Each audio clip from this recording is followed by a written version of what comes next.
O Senhor esteja convosco. Ele está no meio de nós. Proclamação do Evangelho de Jesus Cristo, segundo Lucas. Glória a vós, Senhor.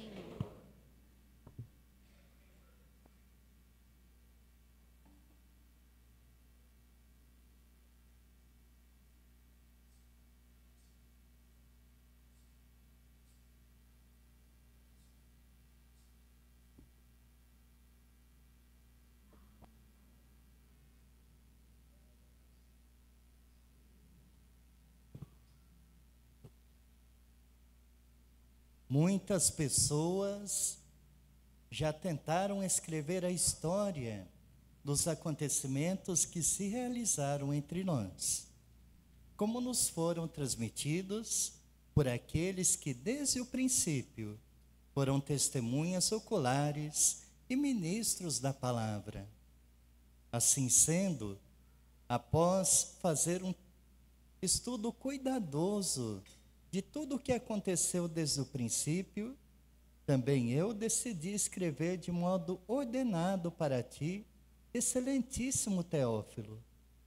Deste modo, poderás verificar a solidez dos ensinamentos que recebeste. Naquele tempo, Jesus voltou para a Galiléia, com a força do Espírito, e sua fama espalhou-se por toda a redondeza. Ele ensinava nas suas sinagogas e todos o elogiavam. E veio à cidade de Nazaré, onde se tinha criado. Conforme seu costume, entrou na sinagoga no sábado e levantou-se para fazer a leitura. Deram-lhe o livro do profeta Isaías. Abrindo o livro, Jesus achou a passagem que está escrito: O Espírito do Senhor está sobre mim, porque Ele me consagrou com a unção para anunciar a boa nova aos pobres. Enviou-me para proclamar a libertação aos cativos e aos cegos a recuperação da vista, para libertar os oprimidos e para proclamar o ano da graça do Senhor. Depois fechou o livro, entregou ao ajudante e sentou-se. Todos os que estavam na sinagoga tinham os olhos fixos nele. Então começou a ensinar-lhes: Hoje se cumpriu esta passagem da Escritura que acabastes de ouvir. Palavra da salvação. Glória a vós, Senhor. Podem se assentar. Tudo bem, meus irmãos e irmãs? Quero começar a nossa meditação falando sobre fé. Sobre fé. Temos várias definições. O que é ter fé? E o que me chamou muita atenção na Sagrada Escritura é o que acontece com Abacuque. Quando li o que dizia Abacuque, falei assim: nossa, isso é fé, isso é fé. Porque lá no Antigo Testamento, capítulo 3 de Abacuque, afirma o profeta: mesmo que o gado estoure, mesmo que o campo não dê seus frutos, mesmo que eu perca toda a minha família, o Senhor é o meu rochedo. O Senhor é o meu rochedo. Eu falei assim: uau, uau, isso é ter fé. Por quê? Porque Abacuque não mistura as tribulações desse mundo com o Deus que ele crê. Entenderam isso? Não misturar as tribulações desse mundo com a fé em Deus. Mesmo que eu passe por todas essas tribulações, o Senhor me mantém em pé. Em pé. E senão, nos reunimos em comunidade e pedimos para Deus uma graça que necessitamos, e não acontece, e de repente eu me afasto da comunidade. Deus não me ama, Deus não existe, por que fez isso? Por que fez aquilo? No ano passado, eu perdi uma das pessoas mais importantes na minha vida, que é minha mãe. Minha mãe faleceu de câncer. E na paróquia, quando eu passava pelos perrengues na paróquia, falava assim, já sei onde vou, na casa da mãe tomar um café. E tomo um café lá, já relaxo. Então minha mãe era o meu porto seguro, meu porto seguro. Quando descobrimos o câncer da mamãe, claro que pensei, olha, Senhor, se não for a horinha da mãe, cura minha mãe, ela é importante para mim. Mas 3 meses após descobrir a enfermidade da mãe, Deus a levou. Deus a levou. E isso não me fez me revoltar contra Deus. Pelo contrário, no dia 16 de abril de 2024, minha mãe foi sepultada às 11 horas da manhã. E à noite, eu tinha uma missa pela rádio. Se eu dissesse, puxa vida, hoje eu tenho justificativa para dizer, não vou celebrar a missa. Mas disse, quem vou arrumar? Quem vou arrumar para celebrar a missa? Eu vou celebrar essa missa. Mas não tinha cabeça para preparar a homilia. Já sabia o que ia dizer. Dizer, olha, hoje é um dia muito difícil para mim, humanamente falando, mas estou aqui para agradecer a Deus pela pessoa maravilhosa que Ele colocou na minha vida. E todas as alegrias que vivemos, que a gente vivenciou, né, não são apagadas com esse dia triste em que sepulto minha mãe. Então, a minha fé, a minha confiança, a certeza na vida eterna me sustentou naquele momento. E é maravilhoso ter uma família completa. É maravilhoso ter um lar com pessoas na nossa vida, na nossa história. E digo, estime. Conviva bem, harmoniosamente. Entenda o valor que cada pessoa tem. Quando era padre novo, agora já tenho 14 anos de padre, fui ordenado com o padre Samuel. Mas não vai falar que ele é padre velho, que ele vai ficar bravo com vocês. Mas há 14 anos atrás, eu gostava de fazer tratamento de choque no atendimento. Tratamento de choque. É pesado. Porque quando vinha uma pessoa reclamar do familiar e tudo mais, eu ficava ouvindo assim, aí dizia para a pessoa assim, Então tá bom. Seu pedido de oração foi aceito. Vamos rezar para ele morrer. Não, padre, mas não foi isso, tal, não sei o quê. É importante para mim. Opa, agora chegamos a um consenso. Ao invés de eu olhar para o defeito que o outro tem, preciso olhar para a importância que o outro tem. Muda o olhar. Ah, uma pessoa que um pouco difícil e tudo mais, mas é meu filho. Opa, é uma pessoa, às vezes não tem paciência, mas é meu pai, é minha mãe, é importante para mim. Isso é muito bonito, é muito bonito. Ouvimos na segunda leitura sobre a importância de cada membro do corpo, que é a comunidade, a igreja. E essa leitura, de certa forma, bem...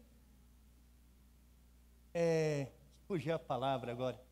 Mas bem de leve, vamos usar a palavra leve, né? Puxa a nossa orelha, porque diz assim, olha, você não deve criticar o seu irmão, você não deve ignorar o seu irmão, você não deve virar a cara para o seu irmão, porque ele é importante. Ele é importante. Se o nosso humano não consegue perdoar, se o nosso humano, de repente, nos leva a dizer, ah, não gosto, não quero, mas a nossa acolhida palavra de Deus nos convida a tratar com carinho e a zelar pelo irmão. O nosso humano muitas vezes não consegue, mas a nossa fé deve nos levar a isso. Não podemos entrar na igreja com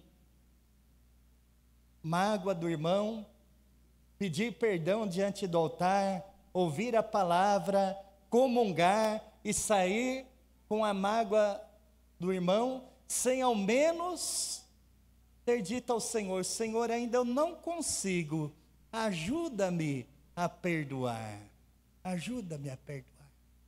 Se alguém aqui entrou na igreja com alguma mágoa, ou existe uma ferida muito grande que o irmão causou, ah, eu não amo, eu não quero, bem longe de mim e tudo mais. Ao menos diga, Senhor, ainda não consigo, mas ajuda-me a perdoar, ajuda-me a superar essa mágoa. E gosto de dizer que perdoar é fazer desbotar, é fazer desbotar.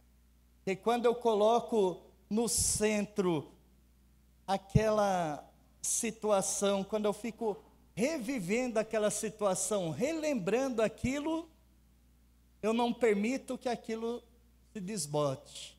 Mas quando eu olho para frente e digo assim, vou construir a minha felicidade, o importante é o que eu vou fazer agora e o que eu vou construir. A minha atenção volta-se para o futuro. Aí, passou um tempo, quando eu olho para trás naquilo que aconteceu e tudo mais, aquilo já não me fere mais. Por quê? Porque eu tirei do centro aquela situação, tirei do centro do meu coração aquela situação. É assim que acontece. Então, meus irmãos e irmãs, muito importante, temos estratégias para lidar com as divisões, com as situações difíceis. É bom sair para pregar na paróquia dos outros, porque daí pode falar coisa da paróquia, né? Mas tinha um ser, nem vou falar se é mulher ou homem, né? É um ser humano, que não conseguia conversar comigo sem fazer cara feia. E eu falava assim, ih, já está vindo, o que eu faço? Até que um dia, tivemos uma reunião na comunidade, depois uma pessoa da reunião falou assim, padre, vamos comer um churrasquinho ali, tem um churrasquinho bom do lado da comunidade. Eu falei assim, isso é maravilhoso, vamos lá, vamos lá. Aí fulano vai com a gente. Daí a carne já ficou dura. É o humano que está falando, tá bom? Não não sei se dá para falar se isso é um testemunho, um contra-testemunho. É o humano, né? Eu falei assim, mas vamos lá, já falei aqui, agora eu não posso falar. Ixi, pareceu um contratempo aí, vamos lá. E fomos no churrasquinho. E a pessoa naquele dia estava inspirada, estava aberta assim, sabe? E começou a falar a história dela. A pessoa, não estou falando que é mulher, hein? A pessoa. A pessoa pode ser homem também, né? Mas daí a pessoa começou a falar a história dela e tudo mais. Aí comecei a me encantar e olhar assim, e falar assim, nossa, puxa vida, mas já passou por tudo isso. E terminando o churrasquinho, saí daquele lugar sendo fã daquela pessoa. Né? Eu falei assim, nossa, assim como eu, pessoa que passa por perrengues, que sofre, que enfrenta batalhas, né? E quando conhecemos a história das pessoas, é diferente. Agora, quando ficamos na superficialidade, julgando pela capa, pessoa arrogante, pessoa assim, pessoa tal, o que acontece? Não vivemos o que a palavra pede para nós, a segunda leitura. Então, todos são importantes, todos têm a dignidade e deve ser tratado com acolhida e respeito. Agora, falando um pouquinho do Salmo responsorial, da primeira leitura e do Evangelho, uma ligação muito interessante, que é a palavra de Deus. No refrão do Salmo, cantamos, as vossas palavras, Senhor, são espírito e vida. Na primeira leitura, ouvimos que o sacerdote Esdras proclama a palavra para o povo que voltou do exílio da Babilônia. O exílio da Babilônia terminou em 539. E o povo volta, vê a cidade destruída, cidade de Israel destruída, não tem templo, tudo acabado, ao ponto de Esdras ter que proclamar a palavra de um tablado na praça pública. Anunciar a palavra. Nos diz a leitura que Esdras ficou do amanhecer ao meio-dia proclamando a palavra, solenemente, e o povo escutando, o povo com o coração aberto para acolher aquela palavra. E nos diz a leitura que o povo começou a chorar.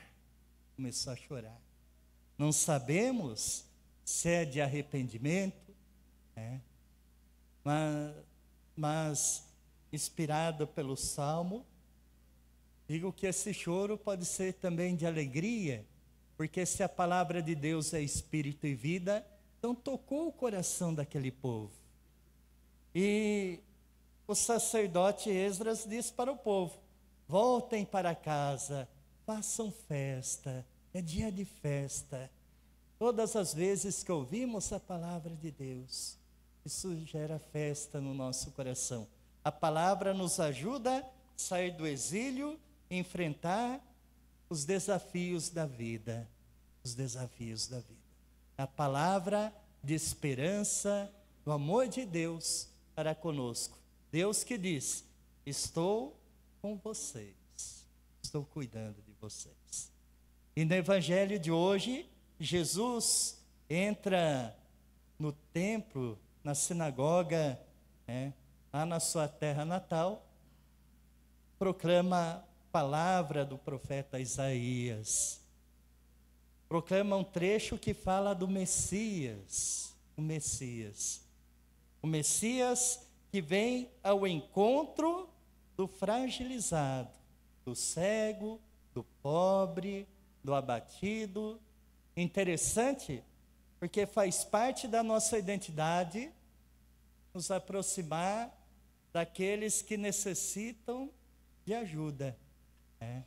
Mas, digo por mim, e muitas vezes a gente tem uma resistência para ir ao encontro do outro e para ajudar o necessitado.